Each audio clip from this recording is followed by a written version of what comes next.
ఈ కాంగ్రెస్ ప్రభుత్వంలో ముఖ్యంగా ఈ తెలంగాణ రాష్ట్రంలో నిరుద్యోగులు నష్టపోతూ ఉన్నారు. ఈ దేశ వ్యాప్తంగా ఎవరికి నష్టం జరుగుతుంది అంటే అది తెలంగాణ రాష్ట్ర నిరుద్యోగులకు మాత్రమే అని చెప్పి ఈరోజు దేశవ్యాప్తంగా అనుకునే రీతిలో ఈరోజు కాంగ్రెస్ ప్రభుత్వం చేస్తూ ఉంది. దీన్ని గమనించుకోవాల్సిన అవసరం ఉన్నది. ఎందుకోసం అంటే గత 10 సంవత్సరాలుగా తెలంగాణ కోసం పోరాటం చేసినటువంటి నిరుద్యోగులు ఉన్నారు. ఈ యొక్క బీఆర్ఎస్ పార్టీ మీద 10 సంవత్సరాల నుంచి పోరాటం చేస్తున్నటువంటి నిరుద్యోగులు ఉన్నారు.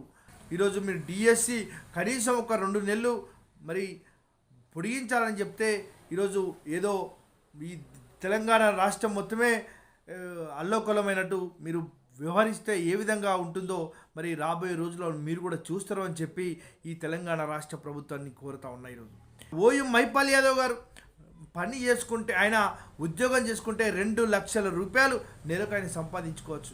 కానీ నిరుద్యోగులు లక్షలాది మంది నిరుద్యోగులు ఆగమైపోతూ ఉన్నారని చెప్పి ఆయన ఒక యూట్యూబ్ ఛానల్ పెట్టి ఈరోజు కంటికి నిండా నిద్ర లేకుండా కడుపుకు తిండి లేకుండా ఈరోజు ఇబ్బంది పడుకుంటూ నిరుద్యోగుల కోసం పోరాటం చేస్తూ ఉన్నారు ఈ యొక్క కాంగ్రెస్ ప్రభుత్వంలో.